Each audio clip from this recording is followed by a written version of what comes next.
Hello and welcome to My 11 Circle presents Cricbuzz Live. It was Bangladesh who were put into bat after Afghanistan won the toss, the Rose Bowl in Southampton. And well, Bangladesh has really relished that opportunity to bat first.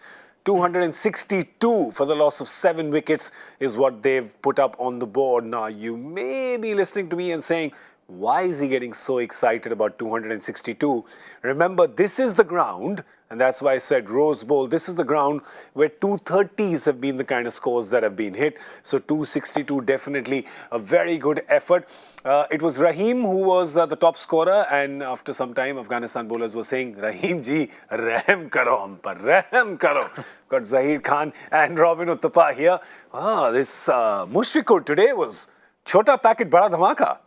Yeah, good things come in small packages. But he's been like that through the tournament. He's been playing exceptionally well for Bangladesh, and you could see that the partnership between him and Shakib was an important one. And then when Shakib got out, it became clear that he's the one who needed to bat through the innings for Bangladesh, and he executed that role. Almost did. Yeah.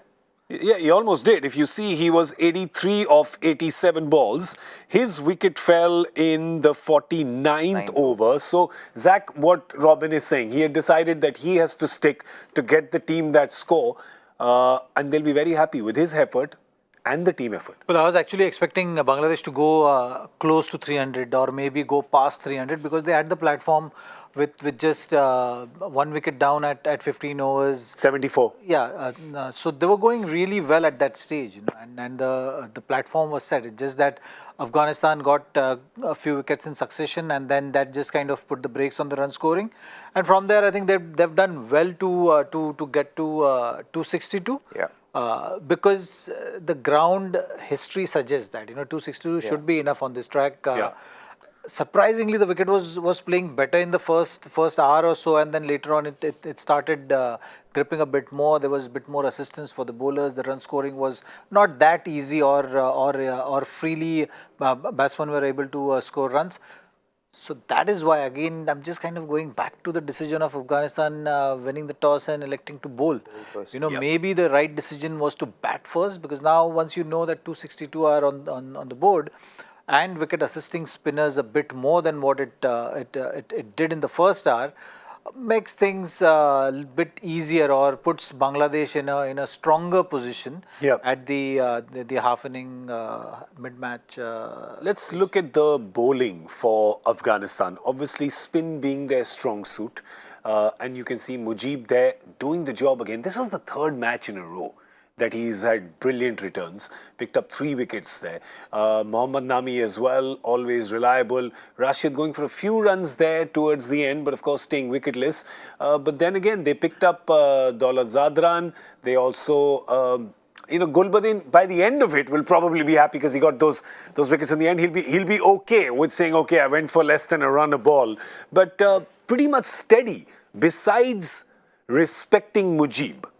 Well, yeah. So I think what they've decided to do, and what you can see the way they played Rashid, is that they took the attack to Rashid. Yeah. They made sure that you play him aggressively, and then when you put him under pressure, he tends to go get under pressure and try a lot of things. Yeah. And what they did today really well, we could see Mossadegh in the end as well, giving room to himself and hitting him over extra cover. Not many people have done that to Rashid. The reverse sweep was utilized against him quite lavishly. They went to that option quite often. So they put him under the pump, and that's why we feel that today's analysis don't match up to what we normally see from Rashid. But that generally has been the case. When people put pressure on him and attack him, he goes on the defensive. Similarly with Mujib. And that's, I think, when you see how they approached, and I think the advantage Mujib has is the fact that he bowls in the first 10 overs, so people are not going after him immediately. Only in that game against England did Johnny Bairstow go against him immediately, and he went under the pump and gave away a lot of runs in that game.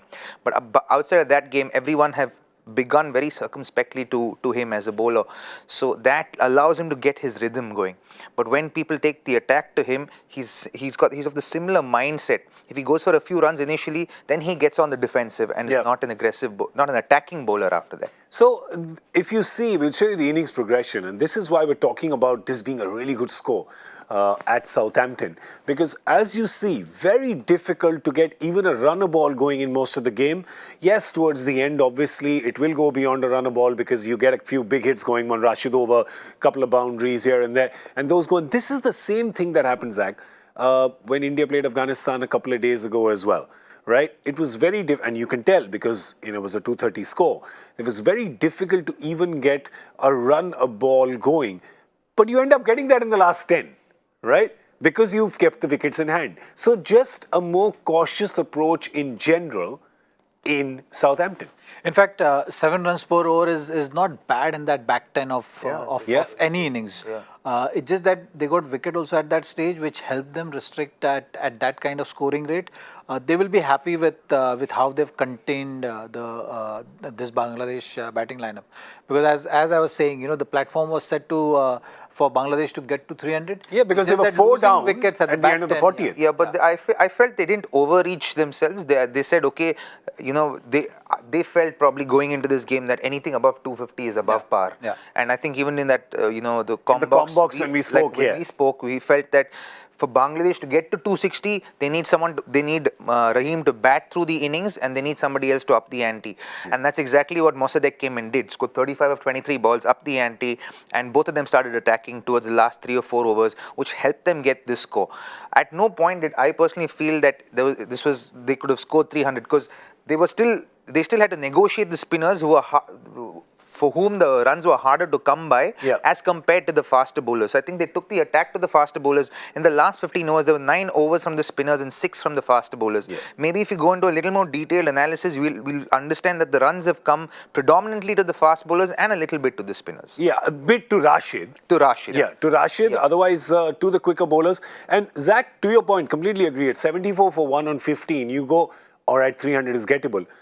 But I don't think Bangladesh was really aiming for that. Yeah. I don't think their approach ever gave away that they were going for the 300. I think they were aiming for this 250, 260 because they feel like it's going to be good enough here. I think at that stage, those 2 wickets didn't help their cause. Yes. Yeah. So if they had not lost those wickets and that partnership would have built, then they would have had either a 1 or 2 wickets cushion at the back 15 overs, and that really makes the difference. Then you have batsmen taking risks freely, and if there is set batsman there, if there was someone batting along with Mushfiqur, because with this Bangladesh batting lineup, we know that there are usual suspects who actually put on those kind of runs. Tamim being one, Shakib being one. Shakib scored a nice 50. Exactly. So if he had turned it into a big innings, getting close to 100, then you would have seen that difference of 25-30 runs, which from 262 gets them closer to that 300 mark. We are not discussing what is the ideal score. I think they've reached the score which can be a winning score on this track, because now the wicket will assist spin more, which Bangladesh have enough options, and their seamers also have that kind of experience, so that they will be able to pull the game through. And we've seen with Afghanistan that they always been lacking in that batting department, So like how Bangladesh was dependent on Rahim, and you're saying that Rahim ke Rahim se hua sab kuch. I think Rahmat ke karamat se in the second inning, Bangladesh will have some opportunity. Nice. Afghanistan will have. And let's, you touched briefly on Shakib, and let's talk about Shakib, because Shakib's having a dream run in this World Cup, and obviously very experienced. And look what he's done. He's getting the runs in pretty much every game. 75, 64, 2 centuries then. He got one against England, one against West Indies, then a 41 against Australia, and today a half century as well. Boy, it's a dream run. Added to that, he's got, how many has he got? 2, 4, 5 wickets? He's got 5 wickets, could potentially get a few more today. Played 6 games. My God, you'd take that, right? Yeah, 100%. I think anyone would take that. And that kind of form in the most premier one-day tournament in the world, absolutely. He puts himself into contention in different, in different areas of, achievements in this World Cup. But I think that what is also driving him is his probably single-minded focus that he wants to, do something special for Bangladesh in this World Cup. Yeah. He understands where the team's lacking, but I think he wants to step up as a leader within that group, who's been there in that group since 2007 or 6, has been there in that group. So as a leader, he wants to step up and really do something special for Bangladesh. He's doing it. He's leading the run-scoring charts as well. So he's really top of the pops in England is Shakib. But also, more importantly, today, it's the role he's playing. It's not just the runs he's getting, it's the role he's playing. Today also, he had to come in early, right? The openers have not given them too much in all the matches till now. Today also, he came out 23, I think, when the first wicket fell and when Shakib came in. Yeah. So it's the platform that he has to set, the rebuilding that he has to do, is where his utility is even more than just those numbers. Number 3 is a very crucial position in ODI cricket. So if there is an early wicket, you have to control the game from there and keep the tempo going. Set that tempo from there. Which Shakib, I think, the best thing which Bangladesh has done in this tournament is getting him batting at number 3. Your most experienced player taking that responsibility, and at number 4 you have Mushfiqur, who is the most consistent batsman in that batting lineup. He has pretty much performed everywhere globally, so that's something which puts them in a position of strength. And then once that platform is set, you've seen it with many teams. You've seen it with the Indian team as well. Your top 3 are the main contributors. Here you have Tamim, and the kind of opener which they want with Tamim has not been, the opening partnership has not been consistent. Yeah. With other teams, you'll see the top 3 are contributing heavy, and then you have number 4 as supporter, and then it goes on that way. With Bangladesh, I think they're still looking for that number 2 option. Yep. Number 1 being Tamim, and then number 2, and then number 3 and 4, the Shakib and Mushfiqur control the innings there. But they need that start which is missing. That's why today they tried Litton as well at I thought that was a good attempt. Yeah, but that's been success of Bangladesh. So getting Shakib up there, he was batting at number 5 if I remember in the last couple of years. Yep. And I think closer to the World Cup they've decided that he's going to bat number 3. That has really changed things, because that wicket pressure is always there on batsmen. So if you have someone else batting there, say Soumya used to bat at number 3, some matches, that number 1, 2, 3, they always had been rotating, barring Tamim. So that has just kind of stabilized that batting order now, with Shakib taking more responsibility, allowing himself to take more time there at that position, and building innings from there, because then once that platform is set, all the other batsmen can come into play in a better manner. When you have a majority of the game being done, the bowlers in modern day cricket actually change their thought process very quickly. So that's something, the mindset has been very defensive by all the bowlers. Even though the bowlers have been dominating in this tournament, if you see the general mindset after about 15-20 overs, they go on that defensive mindset very quickly. So if you have wickets in hand, suddenly bowlers will go for other options, the defensive options, which works in any batting lineup's favor when you have 4, 5, 6 decent players coming in and cashing on that. This happened in 2003 as well, right? During the World Cup with India. There was, what was it, Dadi went to open and Sachin didn't, or with Sehwag, or was it? Yeah, so it was. Just remind me of the story, please. Viru, Sachin opening. But it started with Viru and Saurav and Sachin, then Viru batting at number 3 or something like that. There was My memory is also not that great. We will check, we will come back after the game and tell you what exactly it was. There was always a puzzle of 1, 2, 3 around that time. Yeah. So, correct. Yeah. Because all 3 were just brilliant openers. Like every team would want one of them, and suddenly India had 3. You're like, okay, who bats at 3 then? Who does that? All right, I have a question for both Zach and Robin. Do you like cricket? Yes. Do you like the pub? Do you like the pub? The pub. In England, do you like the pub? Yeah. Yeah? Like the pub. Do you like when both are together? If it's cricket and the pub. If it is a pub called Bat and Ball, which is in Southampton. Robin is very confused. He's like, is is there some sort of beverage for me at the end of this questionnaire? Well, there isn't, but we do have our team, which is that we have Danish, who perhaps will be having a beverage or having some nice pub food, maybe some Yorkie puddings. Yeah.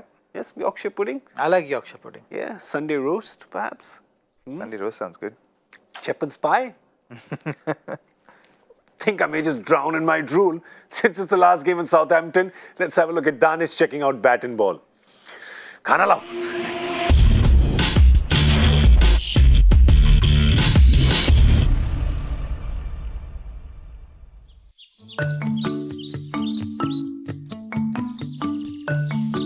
England is known as the home of cricket, and we're here at the heart of it all.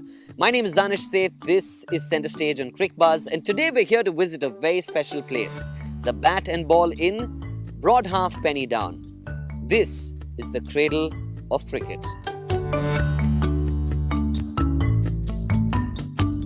Tracy, thank you very much for having a chat with us. To begin with, tell us a little bit about Bat and Ball. Well, the Bat and Ball pub initially was called the Hut, and this is where the rules of cricket all came together. So even though people have been playing cricket for a long, long time around the world, it was actually here in the 1770s that Richard Nyren, who was a fabulous cricket player, started bringing cricket together and formed a cricket team. Just to kind of understand, so a game of cricket would happen here, and then people would walk across the road to this place called the Hut. Yes. And the Hut is also iconic in its own right. Tell us about that a little bit. Yes. Well, the landlord, Richard Nyren, was also an exceptionally good cricketer. So he organised the games, realising that there was an opportunity to make money. And then the gentry came and formed the Hambledon Club. And between Richard Nyren and the Hambledon Club, we got up to a sort of first-class standard, albeit 250 years ago, with a view to establishing laws which then were adopted throughout the country, and some of them are still ones that we recognise in the modern game. At the Hut, cricket became established, and some of the rules from cricket were established here. In fact, 3 major rules were written up here, and they were kept just over there.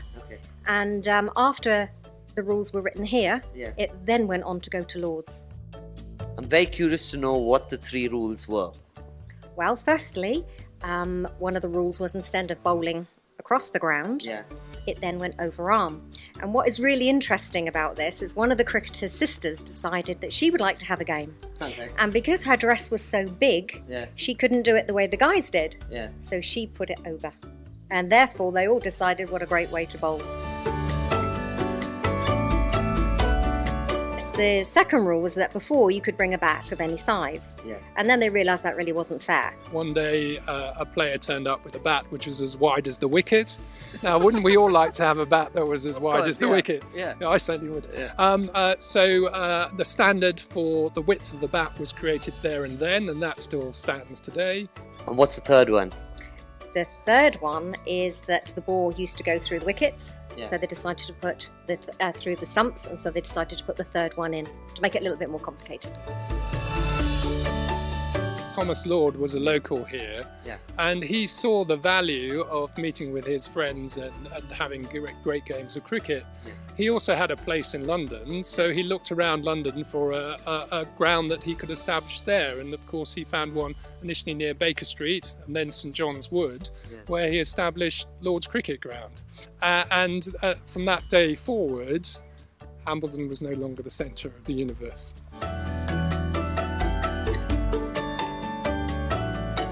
I've had an incredible time at this historic venue. Cricket has travelled to so many places and produced so many greats over the years. But who'd imagine that this big fire was ignited right here?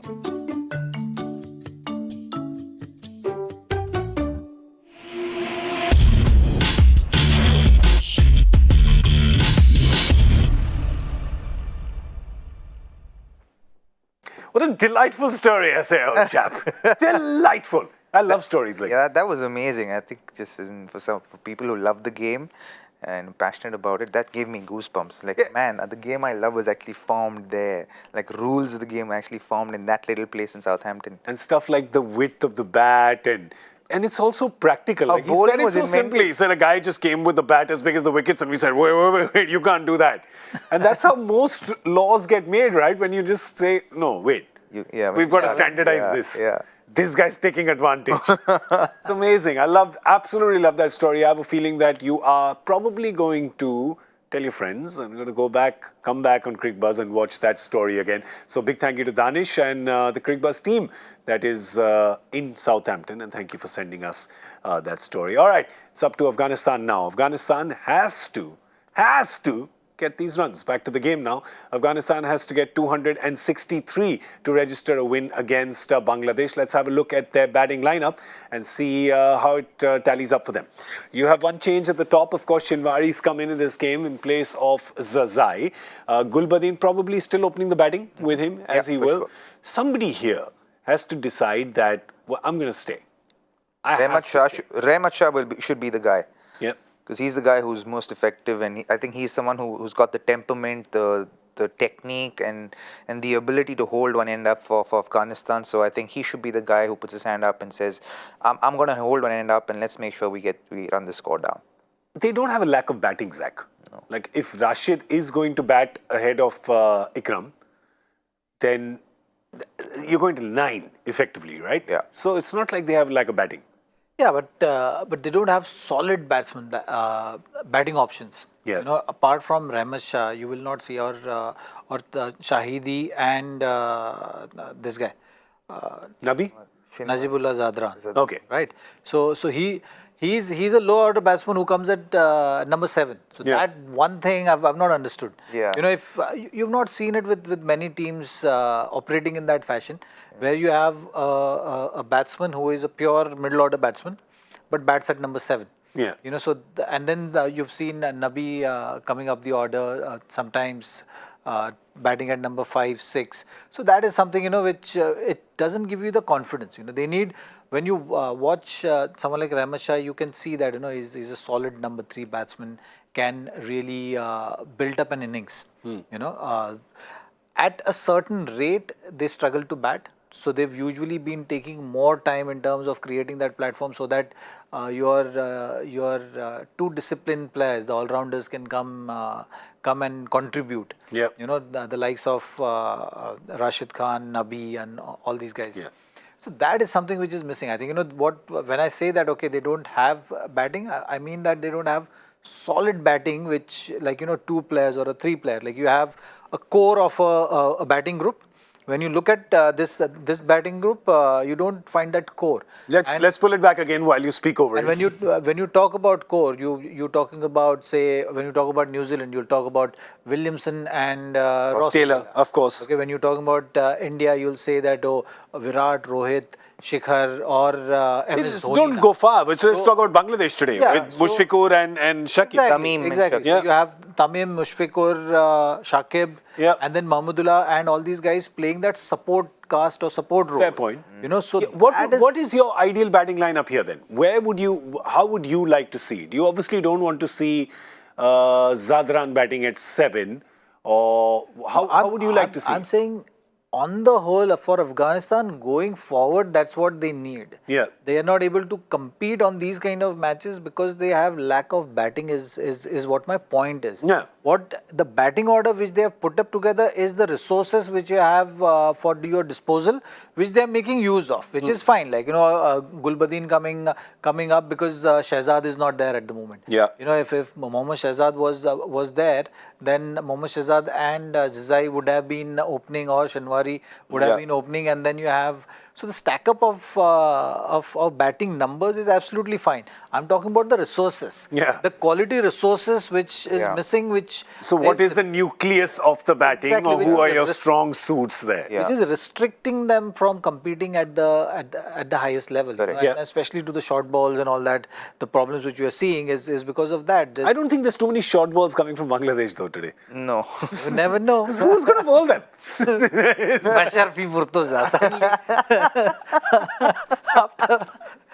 No, I think This is not. I mean, let's face it. The fact is, they've put a score up.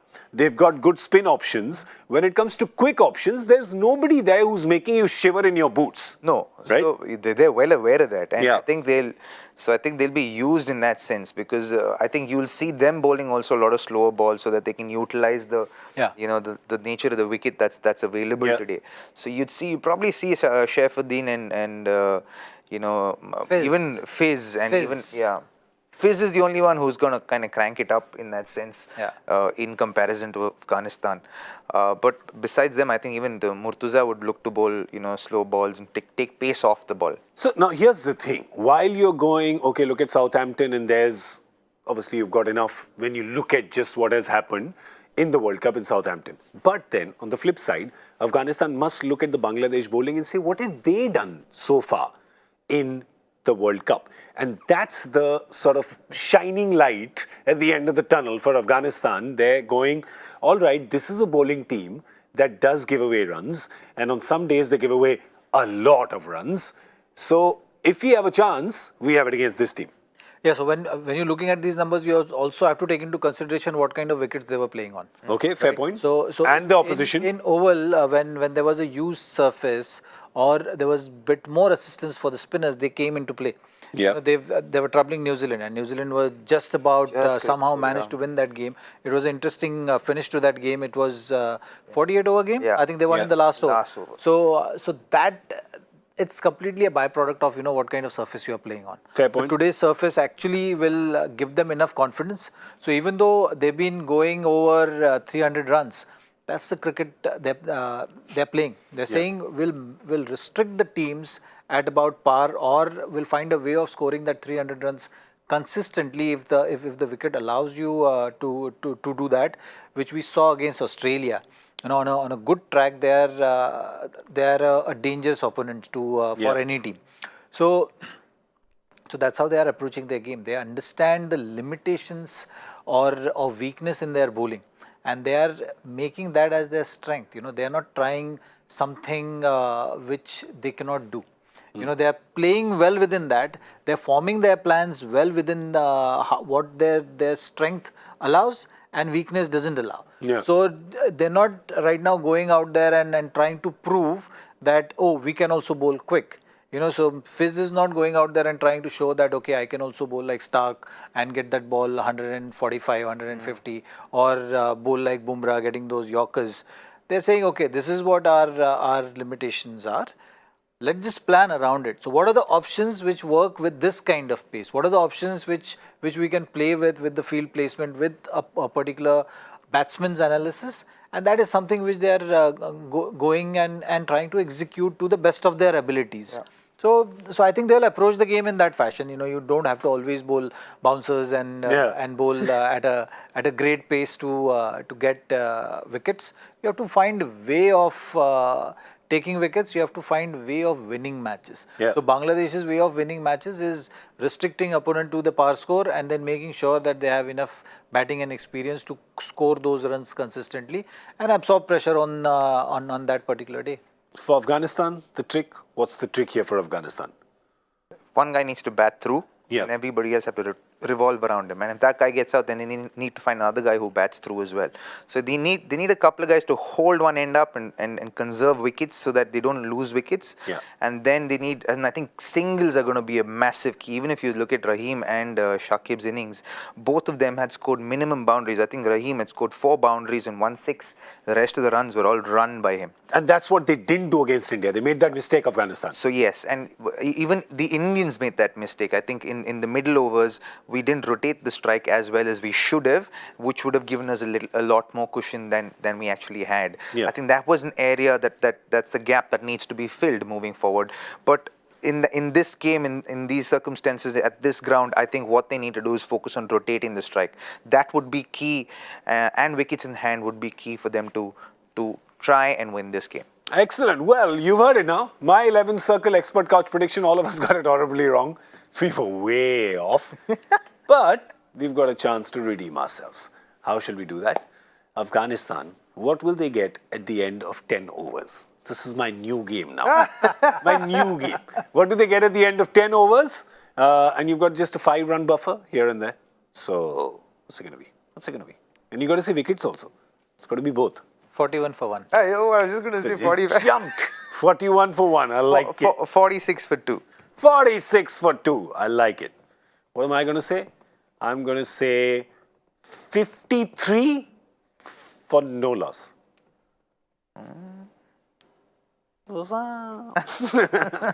By the way, I was the closest with our prediction for Bangladesh's score. By 100 runs. Yeah, just one digit. 2 digits, one on either side. Okay, well, that's all we have time for. We, of course, are going to see you at the end of the 15th over on Cricbuzz Combox right now from Zaheer Khan, Robin Uthappa and me, Gaurav Kapur. Thank you so much for watching My 11 Circle presents Cricbuzz Live.